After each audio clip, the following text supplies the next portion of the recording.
I want to welcome everyone to our 36th webinar in the Gleeble webinar series. My name is Dan Quigley, and it's my pleasure to welcome you to our little corner of the web in our online gathering space.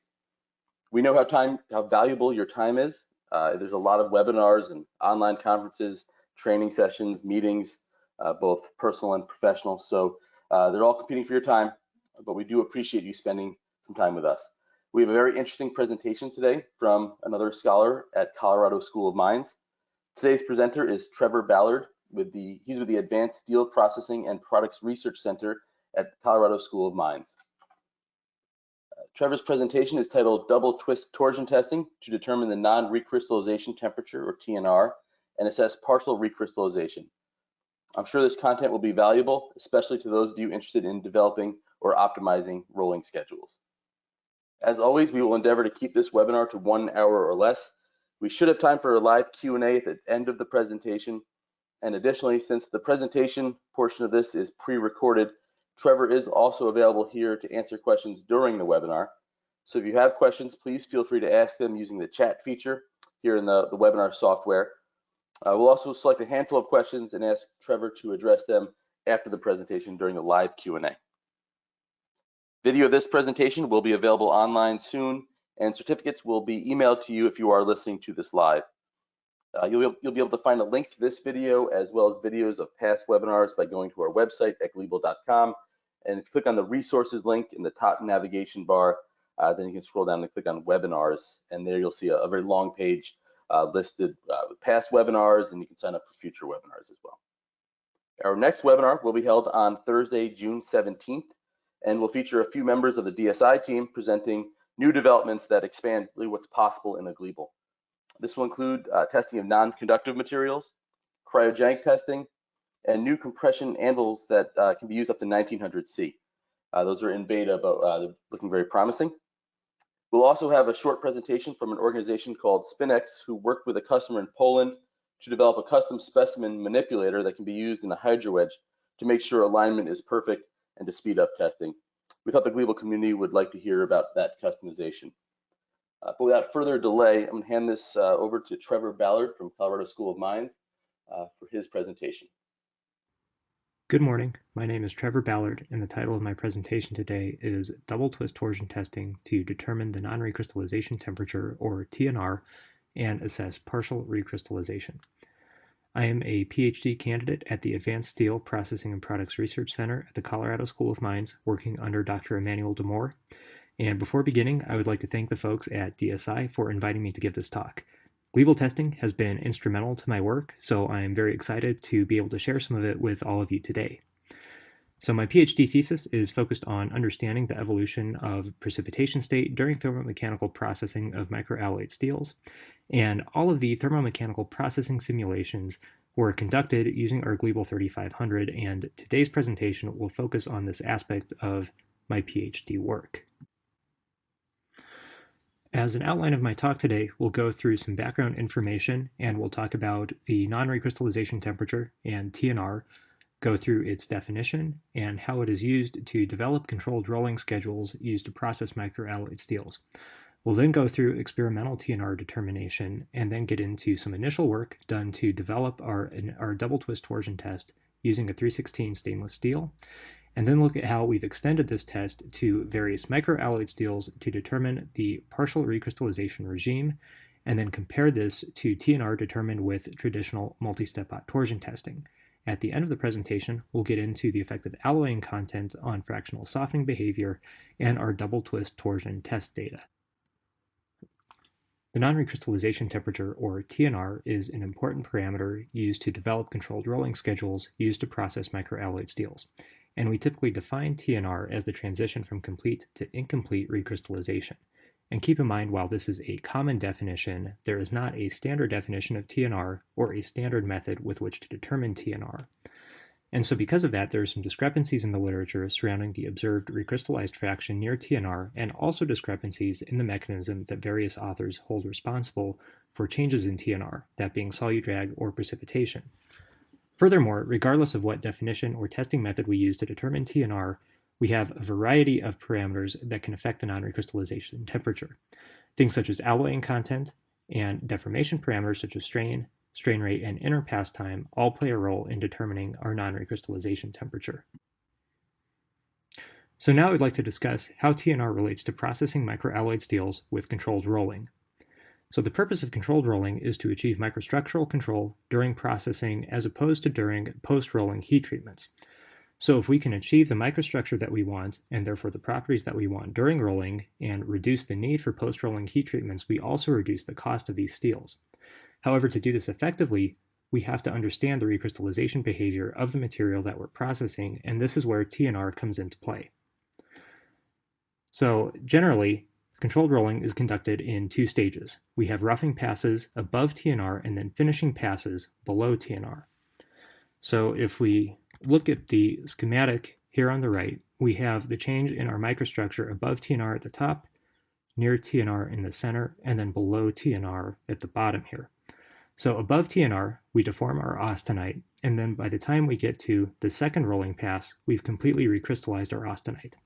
So above TNR, we have complete recrystallization. Near TNR, here in the center, we deform our austenite, but we have incomplete or partial recrystallization by the time we get to our second rolling pass. And then at temperatures well below TNR, we deform our austenite, and we have essentially no recrystallization, and we have essentially a uniformly deformed austenite microstructure in between these two rolling passes. So a controlled rolling schedule then involves roughing passes conducted above TNR, where we have complete recrystallization, and then finishing passes below TNR, and this is where we achieve our microstructural control. Because if we deform our austenite, we increase grain boundary area, and we increase dislocation density, and this increases the sites for ferrite nucleation. And so if we increase the ferrite nucleation rate, we can reduce the ferrite grain size in the final microstructure and have a product with better mechanical properties. And one point that I'd like to make is that we generally want to avoid deformation in the partial recrystallization region near TNR. Because we have a non-uniform austenite microstructure, this will carry over into the ferrite microstructure, and that can also lead to poor low temperature toughness. And so generally what is done is we have our roughing passes conducted at temperatures above TNR, we cool to a temperature well below TNR, and then do our finishing passes. And so it can be advantageous to determine the entire region of temperatures over which partial recrystallization occurs and over which hot rolling should be avoided. And we'll get into this later on in the talk as well. So now that we understand what TNR is and why it is important from the standpoint of processing microalloyed steels, we'll discuss how we can experimentally determine TNR. And there are a number of techniques in the literature for determining TNR, but there are a couple common ones, and we'll start with double hit compression testing. So the general process for this is to reheat a specimen to a temperature where alloying additions are in solution, cool to the deformation temperature, and then compress the specimen with a given strain and strain rate. The specimen is then held for an inner pass time and compressed again with the same parameters. So the plot at the upper left shows sets of true stress, true strain curves that result from double hit compression testing for different inner pass times. And during the inner pass time, recrystallization of the microstructure occurs, and the shape of the second stress strain curve changes relative to the first, depending on the extent of recrystallization.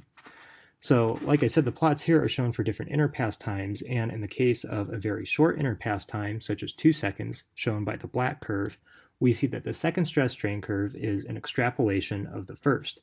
And this indicates virtually no recrystallization and virtually no softening in that short inner pass time. If we compare that then to a much longer inner pass time, such as 1,000 seconds, shown by the green curve, we see that the second deformation pass is virtually identical to the first.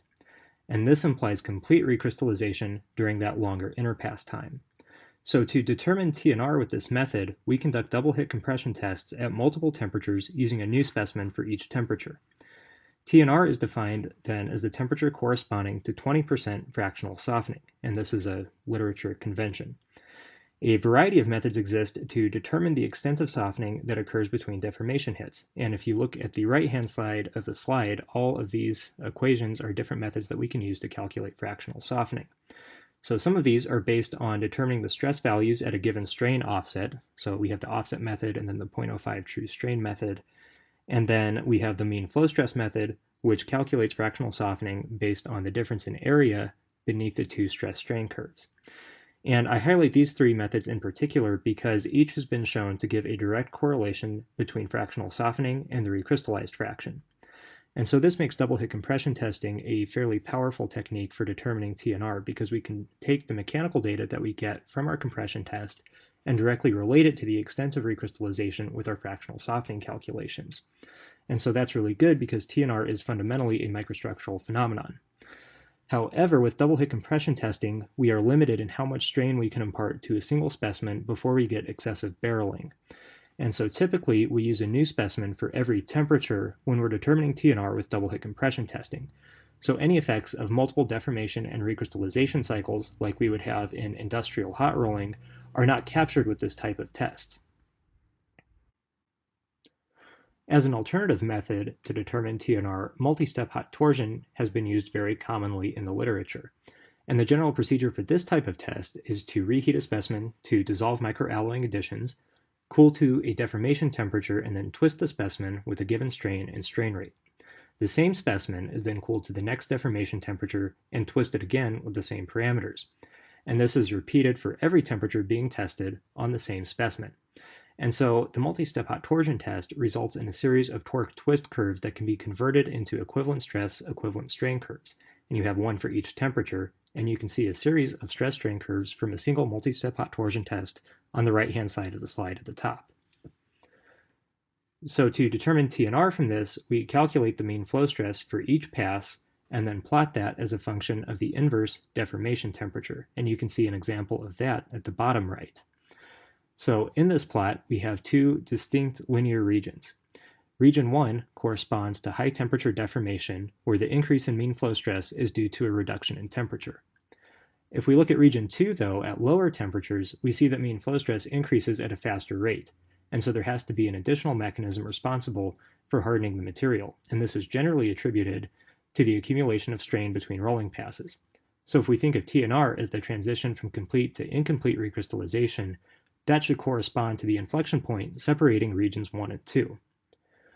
So while multi-step hot torsion testing is more representative of industrial hot rolling, there is no relationship between TNR determined with this method and fractional softening, and therefore no direct relationship between TNR and a specific recrystallized fraction. So to really characterize the recrystallization behavior from the multi-step hot torsion test, we still have to rely on direct microstructural observation. So we've gone through two of the main methods for determining TNR and looked at some of their advantages and disadvantages in comparison to one another. So now I'd like to get into the motivation for the present work and discuss why the double twist torsion test was proposed as a potential alternative to the two traditional methods previously described. So if we look at the plot on the upper left, we see a comparison in TNR determined for 6 microalloyed grades of steel with compression on the x-axis and multi-step hot torsion on the y-axis. And you can see a dashed one-to-one correspondence line drawn through the center of this plot. And this is taken from work done by Karen Holmscher, who is a former student in the Steel Center, and my PhD project is largely a follow-up to her work. And if we look at this plot, we see that double hit compression testing consistently resulted in a higher TNR value, and this is true across a wide variety of microalloyed steels. And in addition to that, we see different microstructures result at TNR for each method, and this is shown by the images on the right. So the top image is the microstructure at TNR for the low-tie alloy determined using double hit compression testing. And the bottom image is the microstructure at TNR for the same alloy determined using multi-step hot torsion testing. And you can see a significantly different grain size between these two microstructures. It's much finer in the case of multi-step hot torsion testing. You can also see that examining the prior austenite microstructure in these low-carbon microalloyed steels can be quite challenging. Getting effective etching is notoriously difficult in these low alloyed grades. And so in developing the double twist torsion test, we want to first and foremost understand its ability to predict TNR, but also understand the effect of analysis method, that being fractional softening, versus mean flow stress versus inverse temperature on TNR, and also understand the effect of multiple deformation passes on TNR and the resulting microstructure. So a schematic of the double twist torsion test is shown on the right, and the process for this is to reheat our specimen to dissolve existing microalloy precipitates, cool to a deformation temperature, and then apply a pair of torsional isothermal deformation passes separated by an inner pass time. So this is pretty similar to a double hit compression test, and this allows us to calculate the fractional softening that occurs at this temperature between these two deformation passes. However, because we're in torsion, we can cool the same specimen to the next deformation temperature and repeat our double twist process. And we can do this a number of times on the same specimen. So this has the advantage of allowing multiple deformation passes on a single specimen and capturing the effects of accumulated strain and multiple deformation and recrystallization cycles. We can also analyze the data using either the fractional softening approach in torsion or the mean flow stress versus inverse temperature approach, essentially treating the set of first and second deformation passes at each temperature as their own multi-step hot torsion test. So now we'll review the material to be used in this project. So we'll start with our 316 stainless steel, and this was used to develop our double twist torsion test. And we selected a 316 stainless steel because it is austenitic, and therefore we can directly assess austenite recrystallization. And as we saw before, that can be somewhat difficult in microalloyed steels, so we tried to bypass this in developing our double twist torsion test. Next, we have a low V alloy. It stands for low vanadium. And this was used in previous work done in the Steel Center studying TNR, and so we already had TNR data for this alloy determined with both double hit compression and multi-step hot torsion testing. So we applied our double twist torsion test to this alloy to determine the temperature region over which partial recrystallization occurs, and then compare that to TNR determined with our traditional methods. Finally, we have the 6 microalloyed steels that are really the focus of my PhD project, and these are intended to assess the effect of multiple microalloying additions on austenite recrystallization and precipitation state. So we have a base composition with 0.06 weight percent carbon and 0.06 weight percent niobium, at least nominally, and then we have variations upon this base composition. So we have a low carbon and low niobium variation, a vanadium addition, a V plus N alloy with increased nitrogen content, looking specifically at the effect of vanadium nitride, and then finally a low titanium variation where niobium is the principal microalloying addition. So now we'll get into the development of our double twist torsion test with our 316 stainless steel. So we determined TNR using double hit compression testing and using the definition of TNR as the temperature corresponding to 20% fractional softening. And we determined fractional softening with the 0.05 true strain method. We also determined TNR with the multi-step hot torsion test using the mean flow stress versus inverse temperature approach, and then our double twist torsion test where we determined TNR using both fractional softening and the mean flow stress versus inverse temperature approach. For these tests, we used deformation temperatures in the range of 1200 to 750 C in 50 degree decrements with a pass strain of 0.2 and a strain rate of 0.1 per second. We used a 5-second isothermal interpass time between the isothermal steps in double hit compression and double twist torsion, and then a 20-second interpass time as we cooled between temperatures in the torsion testing method. So we'll start by looking at TNR determined with double hit compression testing. At the top here, we have the pair of stress strain curves for both 1200 and 1000 degrees C. You can see an increase in flow stress as we reduce temperature, and you can also see a relatively large amount of noise in the data. And we investigated this with the help of some of the service engineers from DSI, and we attributed this to current being passed through the specimen during resistive heating. So when we left the heating off, the noise went away, and so we could attribute this to noise rather than some anomalous response of the material. So we use curve fitting then to quantify fractional softening with the 0.05 true strain method shown on the slide here. And in this equation, we have various stress terms, and sigma 1 and sigma 2 are the stresses at a 0.05 true strain offset for the first and second deformation passes respectively. We then have the sigma m term, which corresponds to the stress at a 0.05 true strain offset for a hypothetical second stress strain curve corresponding to the condition of zero softening. So remember, when we have zero softening, this essentially is an extrapolation of the first stress strain curve. So we determine sigma m based on an extrapolation of the first stress strain curve at each temperature to the corresponding 0.05 true strain offset. When we plot fractional softening versus deformation temperature, we see the plot down on the bottom right, and if we define TNR as the temperature corresponding to 20% fractional softening, TNR is then 1087 degrees C. Next, we determine TNR with multi-step hot torsion testing. So on the left, we have the series of stress strain curves from the 10-pass multi-step hot torsion test. we then determined the mean flow stress for each pass using the equation at the top of the slide, and this is essentially just the area underneath each stress strain curve. Plotting the mean flow stress versus inverse deformation temperature, which is the standard method for analyzing multi-step hot torsion data, we see two distinct linear regions as we would in the case of a microalloyed steel. And for this particular trial, TNR was 1000 degrees C. However, for our torsion testing methods, we were able to run replicate tests, and from 3 multi-step hot torsion tests, we have an average TNR of 1037 degrees C.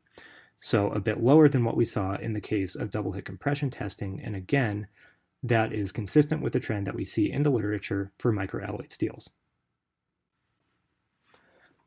Finally, we'll look at data from the novel double twist torsion test.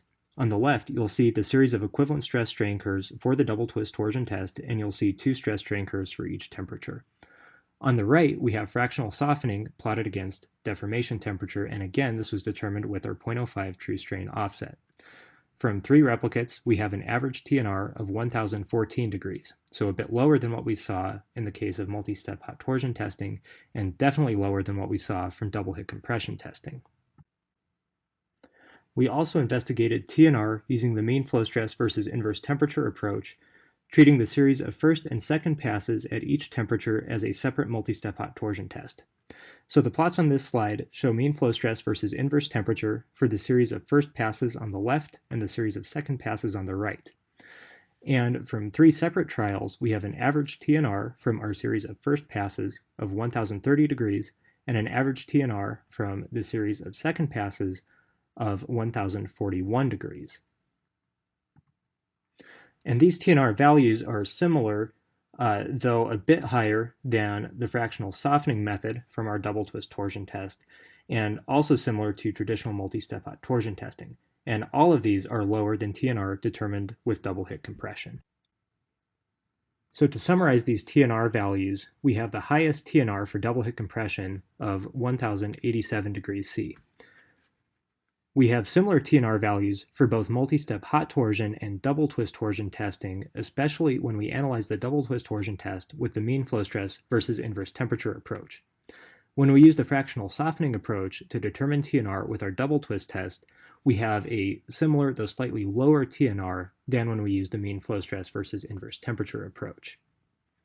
So next, we investigated changes in the austenite microstructure above, near, and below TNR to see how closely the calculated TNR for each of these methods corresponds to the definition of TNR as the transition from complete to incomplete recrystallization.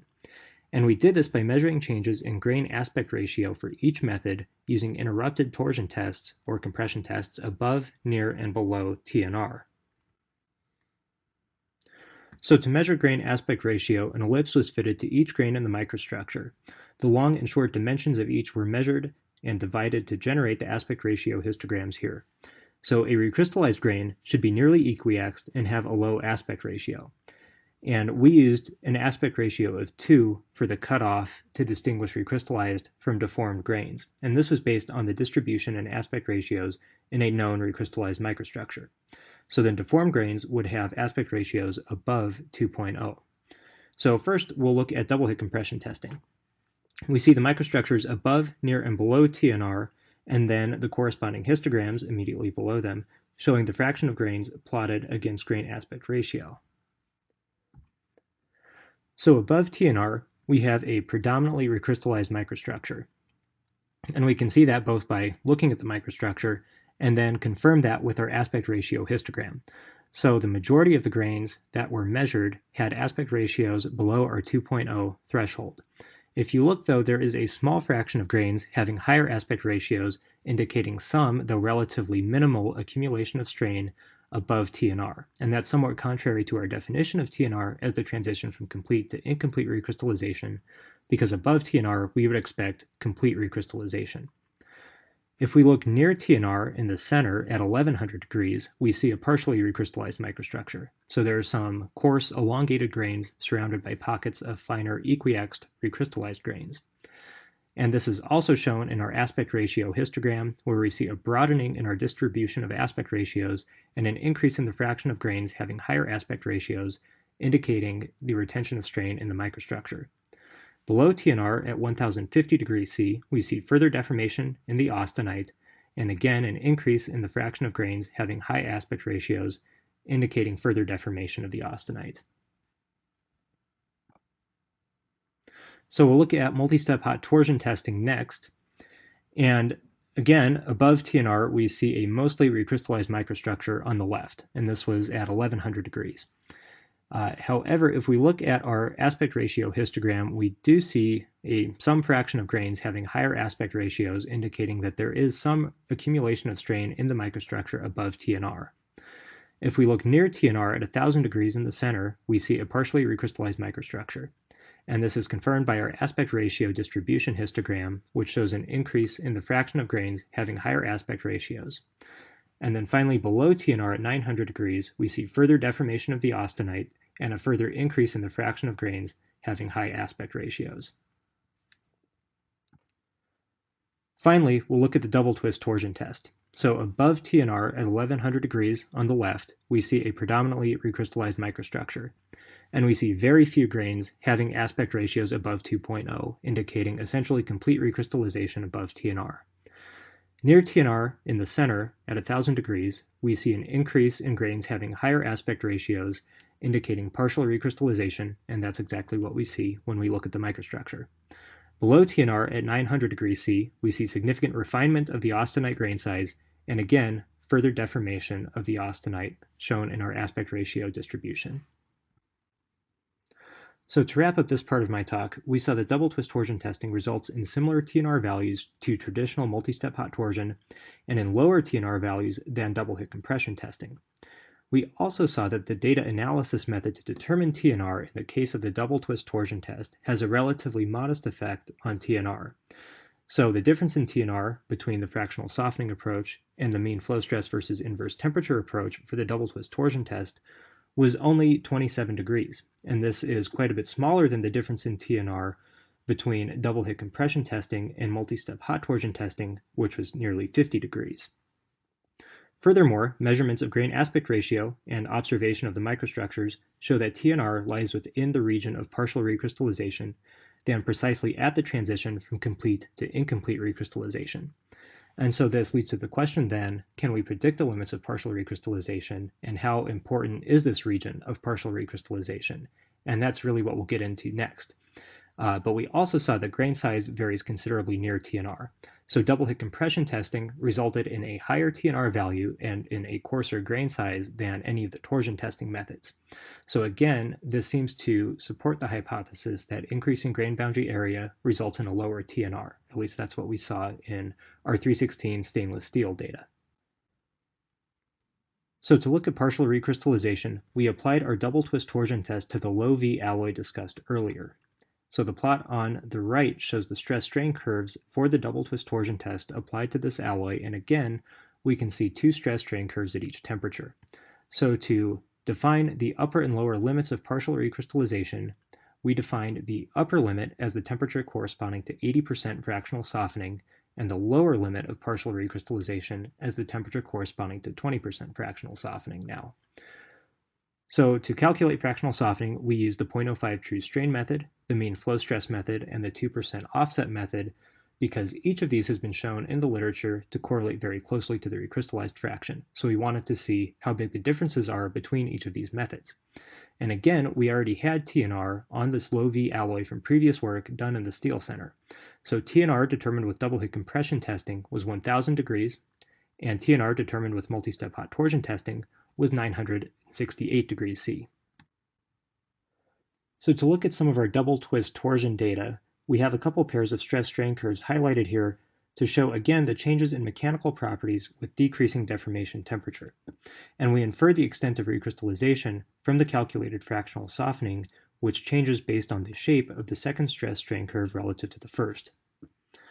So at high temperatures, such as 1150 C, shown by the stress strain curves at the top right, we see that the second stress strain curve at this temperature is virtually identical to the first. And this implies nearly complete recrystallization occurring between these two passes at 1150 C. If we look at a much lower temperature like 850 degrees, shown at the bottom right, we see that our second stress strain curve is an extrapolation of the first, and again, this implies very little softening and very little recrystallization occurring at this lower temperature. So here we see the fractional softening plotted as a function of deformation temperature for each of the three different methods to calculate fractional softening. So we have the 0.05 true strain method on the left, the mean flow stress method in the center, and the 2% offset method on the right. So if we look at the temperature region of partial recrystallization for the 0.05 true strain method, we see that we can expect partial recrystallization between 1032 degrees and 912 degrees. For the mean flow stress method in the center, we can expect partial recrystallization between 1037 and 920 degrees. And then for the 2% offset method, we can expect partial recrystallization between 1043 and 874 degrees. So in comparing the upper and lower limits of partial recrystallization for each of these three methods, we see only modest differences between these. And this is encouraging because, again, from previous research, each of these methods has been shown to correlate well with our recrystallized fraction. We also see that we can expect partial recrystallization over a wide temperature range. So regardless of which method we use to calculate fractional softening, we can expect partial recrystallization to occur in a temperature region in excess of 100 degrees. And if we recall our TNR values for this low V alloy of 968 or 1000 degrees depending on testing method, we see that regardless, TNR lies within the region of partial recrystallization and not necessarily at the upper end of this transition region from complete to incomplete recrystallization. And this is consistent with our 316 stainless steel microstructures, where we saw partial recrystallization in the vicinity of TNR. So TNR as a single temperature may not fully characterize recrystallization behavior, and this again highlights an advantage of our double twist torsion test because we can predict the entire range of temperatures over which partial recrystallization might occur using fractional softening. So from previous research, we've seen that double hit compression testing results in a higher TNR than multi-step hot torsion. And again, one hypothesis for this is that multiple deformation passes increase grain boundary area and dislocation density, and therefore increase the driving force for recrystallization, leading to a lower TNR. So to look at this a bit further, the table here compares fractional softening data for double hit compression and double twist torsion at a temperature of 1000 degrees. So remember, for double hit compression testing on the low vanadium alloy, 1000 degrees was TNR. So at 1000 degrees, we have undergone 2 deformation passes and a fractional softening of 20%. For the double twist torsion test at the same temperature of 1000 degrees, we've undergone 10 deformation passes, and we have a much higher fractional softening of between 67 to 68%. So increased softening, and presumably then increased recrystallization, was calculated at the same temperature for the double twist torsion test, and this seems to support the hypothesis that multiple deformation passes promote recrystallization, and that this is a valid explanation for the difference in TNR determined with double hit compression and multi-pass deformation tests. So now I'd like to transition a bit and talk about the Gleeble processing on the 6 microalloyed steels that are the focus of my PhD project. So this work is an extension of the proof of concept, essentially, that we just went through with the low vanadium alloy. And this will be used to better understand changes in recrystallization throughout the partial recrystallization regime and the relationship to the precipitation state and the calculated fractional softening. And we also want to compare our new double twist torsion method to traditional multi-step hot torsion testing, which is the accepted method in the literature for determining TNR. So TNR has been determined using multi-step hot torsion testing on each of the 6 microalloyed steels that we went through before.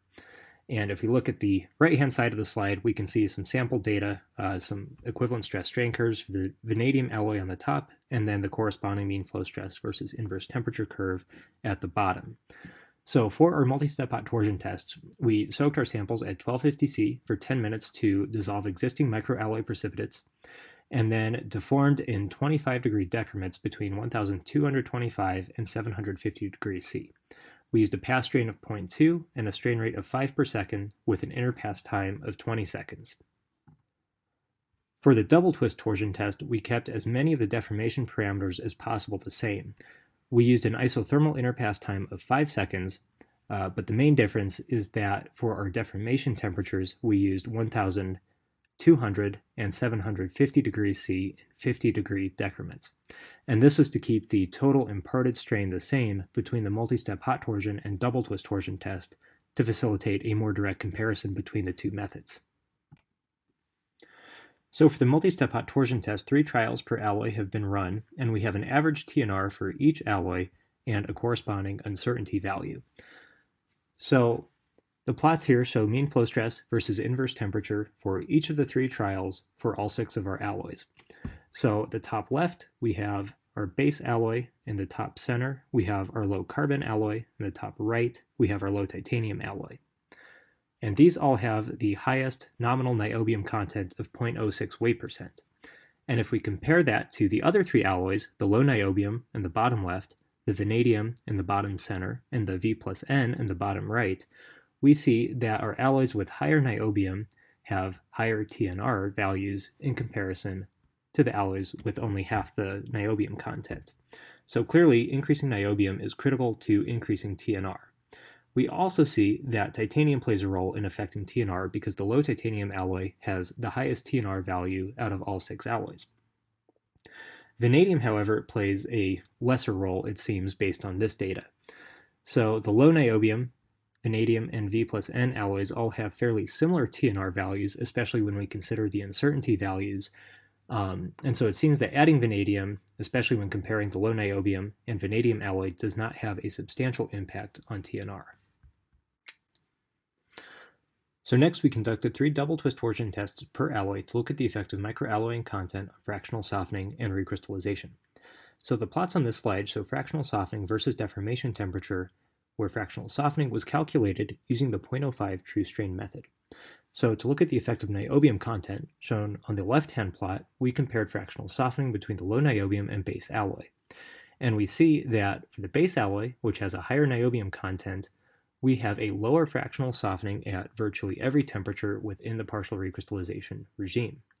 And so we see that as we increase niobium, we reduce fractional softening and therefore presumably reduce recrystallization.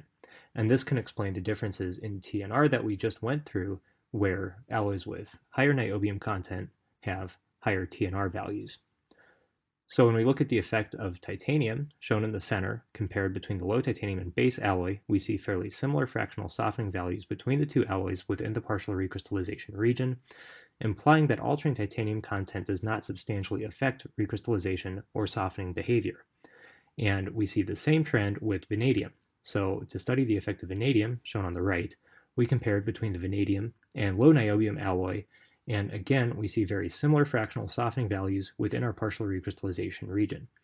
So we see that niobium is the microalloying addition most responsible for changes in fractional softening. So finally, we'll look at the effect of carbon and nitrogen content on fractional softening. And again, the plots on this slide are fractional softening versus deformation temperature curves. The effect of carbon on fractional softening, shown on the left, was examined by comparing the low carbon to the base alloy. The effect of nitrogen, shown on the right, was compared between the vanadium and V plus N alloys, which have the same composition with the exception of the nitrogen content. We see for both cases very similar fractional softening values, implying little effect of altering the carbon or nitrogen content on fractional softening in the range of compositions that we're looking at. We mentioned earlier that increasing niobium increases TNR and reduces the fractional softening. So the question then is, by what mechanism does this occur? Is it solute drag or precipitation? So changing the carbon or nitrogen content should change niobium precipitation as a carbonitride particle.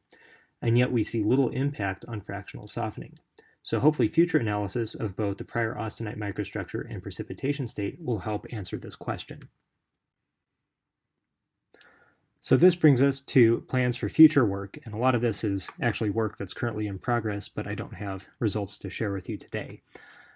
So future work will entail looking at prior austenite grain size changes throughout the partial recrystallization region and better developing and understanding the correspondence between the recrystallized fraction determined from these microstructures and the fractional softening that we calculate from our double twist torsion test. We also want to analyze the precipitation state throughout our partial recrystallization region. So we're going to look at size distributions and morphology characterization in addition to composition data for the main precipitate morphologies that we see. And finally, we want to look at the fraction and extent of co-precipitation when we have multiple microalloying additions present, which many of the alloys in this study do. Finally, we want to quantify the precipitated fraction of microalloying elements throughout our partial recrystallization region, and we're going to do this with matrix and precipitate dissolution combined with inductively coupled plasma mass spectrometry or ICP-MS testing. And this should give us a more complete picture of changes in both the austenite microstructure and the precipitation state throughout our thermomechanical processing schedule. So to summarize, we went through the development of a double twist torsion test on a 316 stainless steel that allows us to relate mechanical data to recrystallization through fractional softening calculations. And we also saw from analysis of the microstructure in this 316 stainless steel partial recrystallization near TNR. We were able to estimate the region of partial recrystallization with fractional softening calculations from our double twist torsion test, and we saw only modest differences between the different methods that we can use to calculate fractional softening. We also see that we can expect fractional softening over a fairly wide range of temperatures with TNR situated in the middle of this range. We also saw that niobium is most responsible for changes in both TNR and softening behavior. Upcoming work then will involve quantifying the precipitation state evolution and changes in the prior austenite microstructure relative to our fractional softening curves. So with that, I would like to thank all of the sponsors of the Advanced Steel Processing and Products Research Center. And again, thank you to Gleeble and DSI for allowing me to give this talk to you all today. I'm happy to answer any questions that you might have now.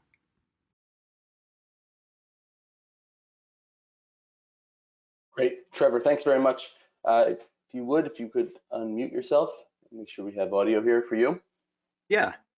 Great, great job. Appreciate the presentation. Of course. It's always good to hear what people are up to. I'm going to go ahead. I'm going to share my screen here, and as we address some questions, if you want to jump to any slides, feel free to let me know. We did have a few questions. I saw that you were busy answering them, typing away to answer detailed questions, so appreciate that. But maybe we can start by just addressing or commenting on them, maybe expanding a little bit. I know Dr. Kumar had a couple of questions. Maybe start off with the first one. Sure. It was on slide 11, so I'll jump there in a minute. It said, basically, how is the fractional softening greater than 1? 100%? Yeah, so that's a good question. That is something that we saw with our 316 data, especially at higher temperatures above about 1200 degrees. Right, if you look at the stress strain curves here at 1200 degrees, you can see quite a bit of noise in this data. So there is, of course, going to be some uncertainty with the curve fitting used to fit those stress strain curves, and then some uncertainty in the fractional softening that we calculate from that. So that could be part of it. Another thing is with the fractional softening calculations, right, if we have a fractional softening of 1, that would imply that both stress strain curves are identical and we have complete recrystallization, and that we only have recrystallization affecting those two stress strain curves. If we have complete recrystallization and then additional softening mechanisms, I suppose that could lead to a second stress strain curve being slightly lower than the first and leading to a fractional softening greater than 1. Again, because this was really only observed at really high temperatures, we didn't investigate that too deeply, but I hope that helps to answer your question. Great, thanks very much. We also had a question here, and again, you did answer it, but maybe you can comment on it. It said, I understand the double twist tests were conducted using Gleeble systems. His question is, did you use the torque twist measured data or stress strain converted based post-processed values provided by the Gleeble? And can you easily access that torque twist data from the Gleeble? Yeah, so we recorded torque twist data during our torsion testing, and then we took that data, converted it to von Mises equivalent stress strain, and did all of our TNR calculations based on the equivalent stress strain. Great.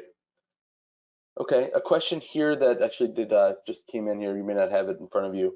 A question about the chemical compositions that you were looking at. Was there a specific application?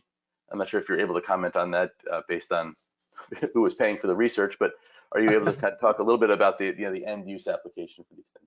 Yeah, I can talk a little bit about that. So these are intended to be representative of industrial microalloyed steels, but we tailored the compositions to look at specific things. So like with our base composition, and Dan, maybe if you want to go to the slide with the alloys on it.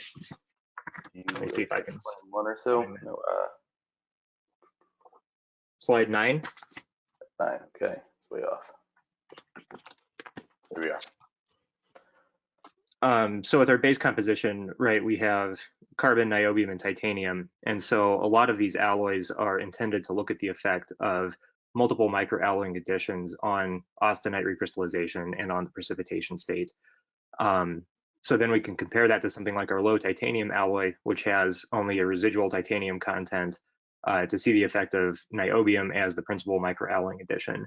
We then have, something like our vanadium or V plus N alloy, which have essentially the same composition, but with a different nitrogen content to see any difference in vanadium nitride precipitation. So I guess as far as the end use of these alloys, there's not anything specific, but they are intended to be representative of the type of microalloyed steels we would see being used industrially. Great, thank you. Question here said, do you have plans to develop models to be integrated in FEM systems? That's a good question. Currently, no. I think that will be a bit beyond the scope of my PhD project. Okay. Let's see here. It says, assume your comparisons are under similar strain rate. Please describe what is the effect of strain rate on recrystallization temperature? That's a good question. I would have to think about that. I'll put you on the spot here and demand an answer. No. Okay. we can move on then. Yeah, let's see. Question here. This is one. You've got the Gleeble community here, so but please do speak freely. It says, how would you describe your user experience on the Torsion MCU? Knowing that we're biased, but we do want honest feedback, obviously. Yeah, I'm not being paid to say this or anything, but honestly, it's been pretty positive. Overall, it's you bolt the specimen in and push run, and it generally works pretty well.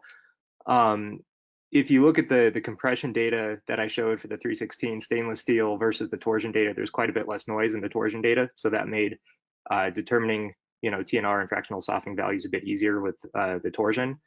But overall, my experience with the torsion MCU has been positive. Great. Well, we appreciate that. It's always good to hear that. A question here from, I think this is actually from from our guys here, Fulvio, who's also done a lot of torsion work as well. But he asked how to explain the reason of TNR in a stainless steel. Is there any precipitation or solution drag effect to be considered? Yeah, that's a good question. So TNR isn't really, from an industrial standpoint, something we think of with 316 stainless steel. The reason we chose 316 is because we do have a molybdenum addition, and that can act via a solute drag mechanism. The main reason we chose 316 is because you bypass all the difficulties of martensite transformation that occurs in a ferritic microalloyed steel. So we can directly assess the austenite microstructure rather than having to etch a prior austenite microstructure, which you've seen may or may not work out terribly well. And TNR it's a microstructural phenomenon. It's the transition from complete to incomplete recrystallization. So even though it may not be industrially useful, let's say in a 316 stainless steel, it's not to say that that same phenomenon doesn't occur. In fact, if we look at our torsion data for 316, we see behavior pretty similar to what we see in the case of a microalloyed steel with those two linear regions in our mean flow stress versus inverse temperature curves. But like I said, the reason we chose a stainless steel for this analysis and to develop this test is simply because the microstructural analysis is a bit more straightforward. So it seemed like a good starting point. Okay, great.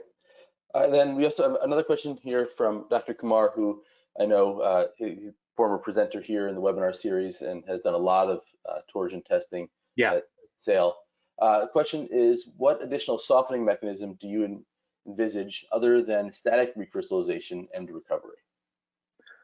The only other thing that I could possibly think of would be grain growth at those very high temperatures.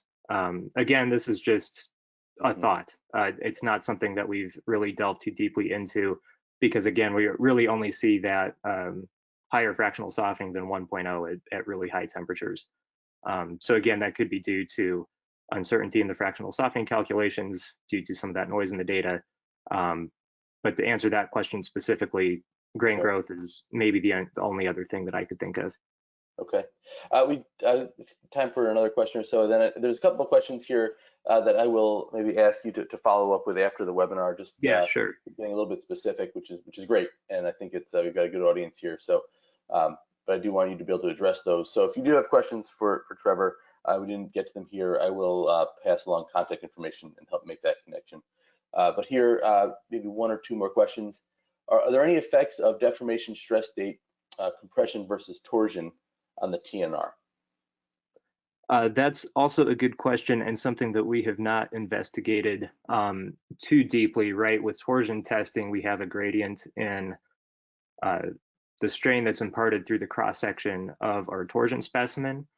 And so for the microstructural analysis, this was done at the so-called effective radius of 72% of the specimen radius. And that is intended to minimize effects of that strain gradient through our torsion specimen. Um, Now, how true that really is has not been investigated too deeply, to my knowledge. Um, Yeah, I so, think that could be maybe a topic for a whole webinar. And I know, it uh, really could be.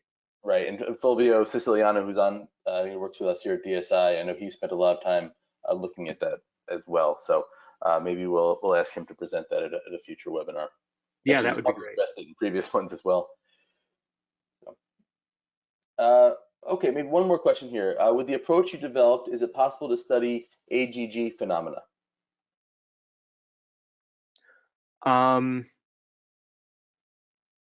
AGG being austenite grain growth, or accelerated grain growth? I'm not sure if. accelerated grain growth. Again, it's not something that we've I'm sorry, looked at for abnormal I'll grain growth. suggest abnormal grain growth, yes. Yeah, yeah. abnormal grain growth. Yeah, I think it would be possible to study that. I mean, running interrupted double twist torsion tests, you can pretty easily look at the microstructure and study that. Um, Okay. All right, and then maybe one final question here. The question is, what material properties can be increased by adding niobium? And that's maybe a pretty general question, but yeah, so yeah. from the standpoint of controlled rolling, when we add niobium, we should, in theory, increase niobium carbide precipitation, and that should increase our non-recrystallization temperature. Um, we can also get an increase in strength, I would think, in the final product, because as we add niobium, right, one reason we do that is to impede recrystallization and refine the ferrite grain size, and that should increase the strength in our final microstructure as well. Great. Well, Trevor, I think time's just about up here. I want to thank you again for both preparing the presentation, putting a lot of work into that, and then sharing it with us. We really do appreciate it, and it was a great presentation. So nice work. Thank you. Yeah, thank you for inviting me. This was a great opportunity. I appreciate it. Cool. If anyone out there has any additional technical questions, and we will pass along the ones that were already asked here to Trevor, but if you would like to contact Mr. Ballard, please let me know and I can connect you directly. We can share that Yeah, contact information. happy to talk. And if you have any technical questions on the operation of your Gleeble, please do reach out to the DSI service team. I would mention this every week, but we do have a service portal that you can access through our website, and that's really the best way to contact our support team, as they will hopefully be out on the road soon. So it's better than emailing them directly. Sometimes, the individual that's even coming to see you, because they may be on an airplane. So go ahead to that resources page on the website, and then you can access the customer support portal there. You'll need to log in and get an account created, but that's pretty easy to do. And if you have any questions about how Gleeble can support your research, please email our team, email me or any of the application specialists in your area, and we're happy to help you find the right solution. I want to thank everyone for joining us. Please do stay safe and healthy. Have a great day. Thank you.